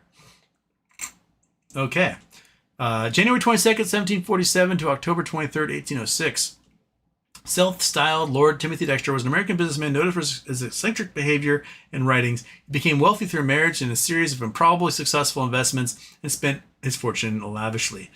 Though barely educated or literate, Dexter considered himself the greatest philosopher in the known world and authored a book, A Pickle for the Knowing Ones, which espouses his views on various topics and became notorious for its unusual misspellings and grammatical errors.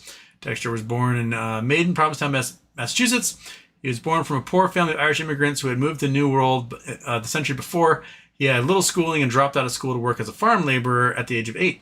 When he was 16, he became a tanner's apprentice. In 1769, he moved to Newburyport, Massachusetts. He married 32-year-old Elizabeth Frothingham, so she was a cradle robber. He was 16, and she was 32. Damn, from a rich widow, and then he bought a mansion with the money.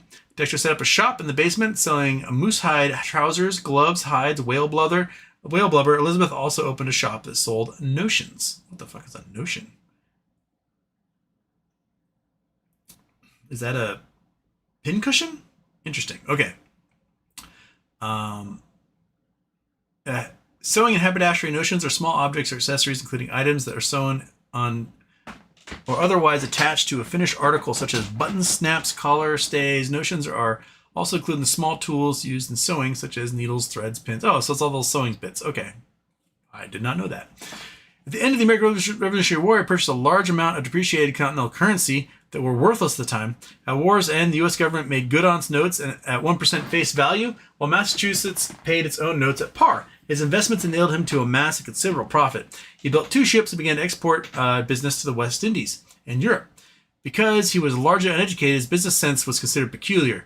He was advised to send bed warmers used to heat beds in the cold New England winters for resale in the West Indies, a tropical area. This advice was a deliberate ploy by rivals to bankrupt him. His ship's captains sold them as ladles to the local molasses industry and made a handsome profit. Next, Dexter sent wool mittens to the same place where Asian merchants bought them for export to Siberia. People jokingly told him to ship coal to Newcastle. Fortuitously, he did so during Newcastle miners' strike, and his cargo was sold at a premium. On another occasion, practical jokers told him to make money by shipping gloves to the South Sea Islands. His ships arrived there in time to sell the gloves to Portuguese boats on their way to China. He exported Bibles to the East Indies and stray cats to the Caribbean islands and made a profit. Eastern missionaries needed the Bibles, and the Caribbean welcomed the solution to rat infestation. He also hoarded whale bones by mistake, but ended up selling them profitably as corset stays. While subject to ridicule, Dexter's boastings made it clear he understood the value of cornering the market on goods that others did not see as valuable and the utility of acting the fool. New England society snubbed him. Dexter bought a large house in Newburyport from Nathaniel Tracy, a local socialite, and tried to emulate Tracy's prominent mansion. He decorated the house with minerals, a golden eagle on top of the cupola, a mausoleum for himself, and garden of 40 wooden statues of famous men, including George Washington, William Pitt, Napoleon Bonaparte, Thomas Jefferson, and himself. The last had in the inscription, "I am the first in the East, and the first in the West, and the greatest philosopher in the Western world." Dexter also bought an estate in Chester, New Hampshire. There, Dexter recommended people to call him Earl of Chester. He offered 1/4 to children who called him Lord Chester, and dinner and drinks for adults who did so. All right. Despite his good fortune, his relationship with his family suffered. He frequently told visitors that his wife, who was actually alive, had died, and that the woman frequenting the building was simply her ghost. In one notable episode, Dexter faked his own death to see how people would react. About 3,000 people at Dexter's mock wake. When Dexter did not see his wife cry, he revealed the hoax and promptly started beating her with a cane for not sufficiently mourning his death. Well, there you go. That's one way to really instill the sense of love that a woman whose wealth got you everything you needed. Age 50, he authored A Pickle for Knowing Ones, also known as Plain Truth and Homespun Dress, talking about politicians, clergy, and his wife. The book contains 8,847 words and 3,364 letters, but without any punctuation and with unorthodox spelling and capitalization. Dexter also signs his name at the end of each chapter as though they were letters. One section begins, "I am the first lord in the United States of America, now of Newburyport. It is the voice of the people, and that I can't help it, and so let it go." All right. I had heard of this guy. I didn't remember his name. I remember the selling bed warmers to the West Indies. Oh, that was funny. Okay. Like 11 minutes. I'm not used to doing the 2-hour shows anymore. My voice is like not lasting. I'm out of practice. I got spoiled by doing 1-hour shows.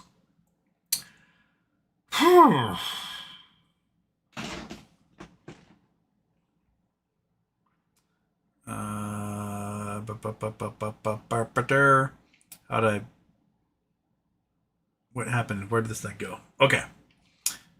Eric, can we still bounce back by Friday? Yeah. I think it depends on how much ammo the shorts have left. If they spent it all, then I think we can bounce back. If they didn't spend it all, expect more short attacks. But I have a feeling they spent it all. Just looking at like how stretched out GMU is and XRT is. J-Dog, Space Force can send up giant space magnets to clear up space debris. Just watch the space magnets just get obliterated and become more space debris. When you got to like send up the thickest chunk of like battleship steel into space, which weighs a ton, in order to like bulldoze this stuff out of the way, maybe the best thing to do is you send up like giant cotton ball. So everything hits the cotton ball and just sort of gets like trapped in it, and it just collects everything that way. If we are in a Kessler Syndrome's place. Brandon Howard says T35 is straight up. So it's not business days, it's just T35. Noted. Holidays don't count though. Oh, so Saturdays and Sundays count, but not holidays. Interesting. Turkish wants to know where the money is. It's in the shorts pockets at this point. Big Z Zerp Houston, you see Jordan Peterson on Jubilee? Oh my goodness. It'd be frustrating to talk to Jordan Peterson because he doesn't seem acutely aware of where he is or what he's doing. All he has is like these weird little tricks in the bag. So if you don't know what Jubilee is, it's a YouTube channel where they'll have like a person, a famous figure, someone who's noted for taking on all comers, whatever, having debates. And they debate a room full of 30 people. Or is it 20 people? Whatever it is. And folks like raise their hands to go sit at the table and have a debate, and they can get voted out by their peers and you're replaced with someone else. And Jordan Peterson didn't really seem to know why he was there. So originally the title was one Christian versus 30 atheists or whatever, 20 atheists. Can't remember which one it is. And the kid goes up there and he starts asking him about Christianity and God. And Jordan Peterson's like, why are you asking about Christianity and God? He's like, because we're at an atheist versus Christian debate.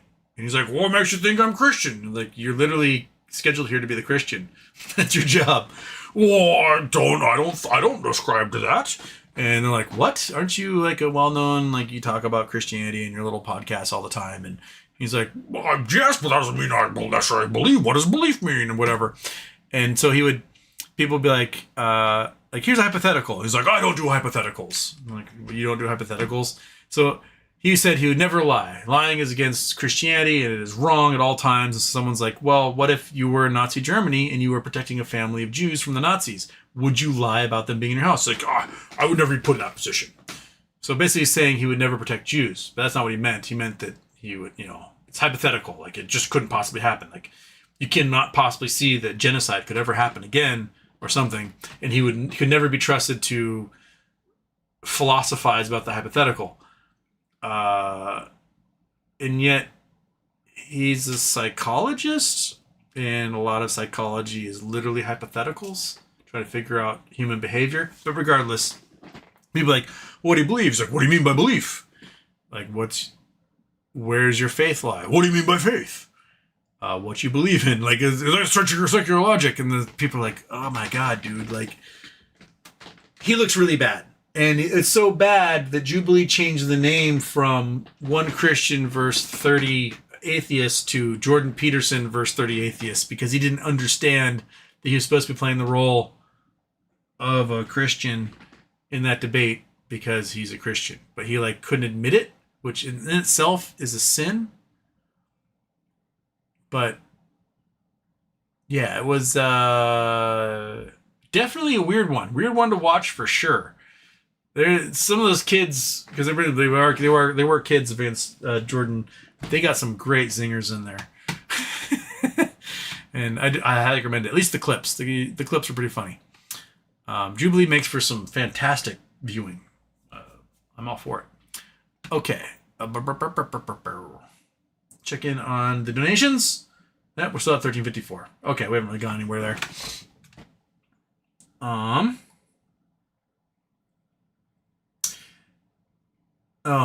looking for the see if there's any Twitch things, and it is people trying to get me to buy viewers for Twitch. I don't need viewers for Twitch, my man. I just raised over $1,000 for charity on my channel here on YouTube. Hudley, Houston, how does today affect the June calls? What do you think is going to happen? At the moment, I don't think there's enough June calls in the money to really cause some serious gamma ramping to happen yet. But if they push this thing back up to $34, $35 before then you're going to start seeing gamma ramping for those June 20th calls happen as they realize, like, oh crap, there's 12 million shares in the money.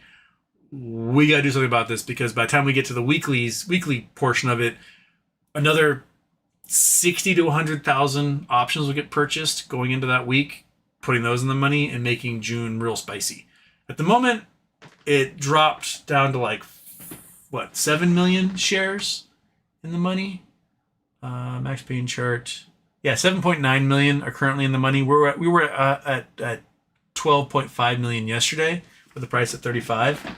So, yeah, we get a couple dollar boost. Then I think the Junes really start to look really spicy, and we can be rocketing away again. Any other Twitch ones I need to answer in here? I think I got them all. Hopefully. Okay. Tampa Bay Buckeye Houston. I think you missed my question. GME has triggered SSR with 12 to 15 million pushed down today. That means they are restricted from shorting through Thursday. They can only short upticks. Yes, I saw that one. But with SSR, they can still short ETFs that contain GME. So that one, yeah. Zioma God do with Nub says GME probably pinned at 31 then. Maybe. If they have any ammo left, yeah. But then maybe they save their ammo for Friday when SSR disappears again. Tampa Bay Buckeye backtesting predicts 85 to 87% recovery over 3 trading sessions, but crime is crime. That's true. So we'd expect recovery by Monday. Not sure how much comes in tomorrow or Friday. But with the options chains loaded as it is, that may start gamma again. What do I do?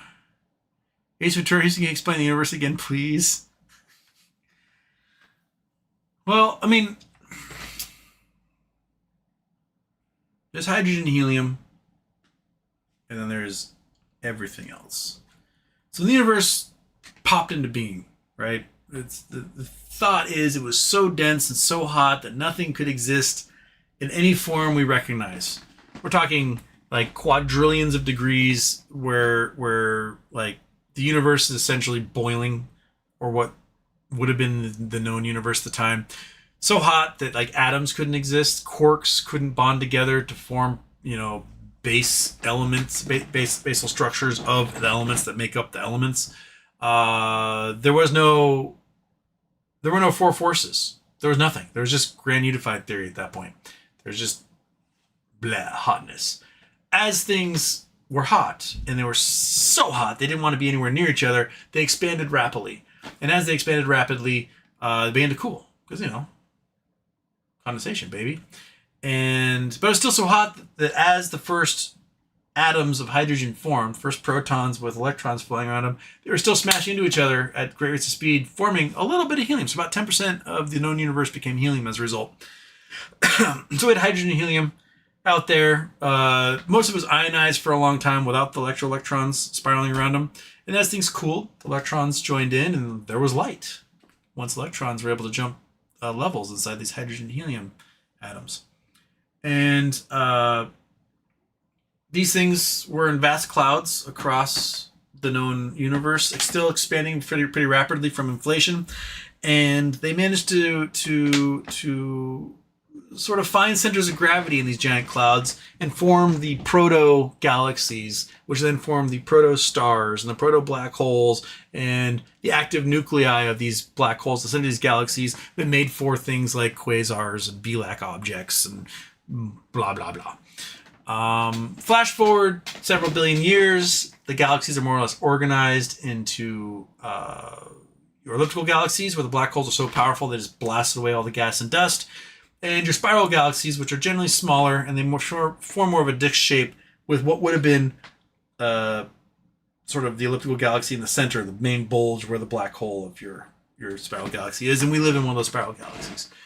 Now, over this time, heavier and heavier elements have formed with more repeated supernova from stars getting too hot and too big and busy, forming big, giant, dense cores of packed material on the inside that then collapse in on each other and causes all sorts of material to rush into that center, where it then superfuses and explodes, and about 10% of all the material ends up becoming heavier elements. You get your gold, your iron, your cadmium, everything that's heavier basically than iron forms in these giant explosions, supernova. Those rain out, go into other clouds, then condense down to stars. And so the metal content in these stars get higher and higher and higher with each subsequent supernova explosion. And after, 9 billion or so years of existence, our star happened to collapse out of this cloud. It had about 5% content of heavier metals. That gave rise to rockier planets like our own being able to form. And almost everything we use today came from the supernova explosions a long time ago. And here we sit, 4.5 billion years later, thinking apes, 3-pound bags of fat playing human simulator all day long, talking to each other on the internet, where I talk to a wall with a fat piece of shit drugged out cat here and a 3-legged dog behind me and window washing out my pet cam, answering questions from the internet. It's pretty phenomenal. And then it comes in like, what's the meaning of life? Well, I don't actually know what the meaning of life is. The best I can think about it is in biological terms where, the meaning of life is basically to eat, shit, and procreate. And human life is basically killing time between those three actions. You can ascribe whatever theories you want to religion, philosophy, but in the end it comes down to I gotta eat, I gotta shit, and eventually make more of me so that other people ponder these questions. So, with that note, I want to thank everybody for donating Charity Tuesday. I'm going to go play golf with my brother, and we raised $1,354 for the Immigrant Legal Resource Center. I want to thank you so much for donating, especially our big donors who jumped in here today. Fantastic. Pats on the back, big hugs, tickle your pickle, I don't know. Thank you so much for doing it. If you are watching the show, the recorded version later, you can still donate. On YouTube, not on Twitch, I apologize. But on YouTube, somewhere right about, I don't know, there? Right there? You click that button, donate, and help some people who are at the bottom rung of our society, do some battle against pretty evil forces. So I want to thank you so much, guys, for donating. I want to thank you for all the questions. Have a great day, and high five. And the fat cat's out cold. So we're going to do the Charity Tuesday thing again. Maybe I will get this thing squared away. Bam. All right. Let's get started.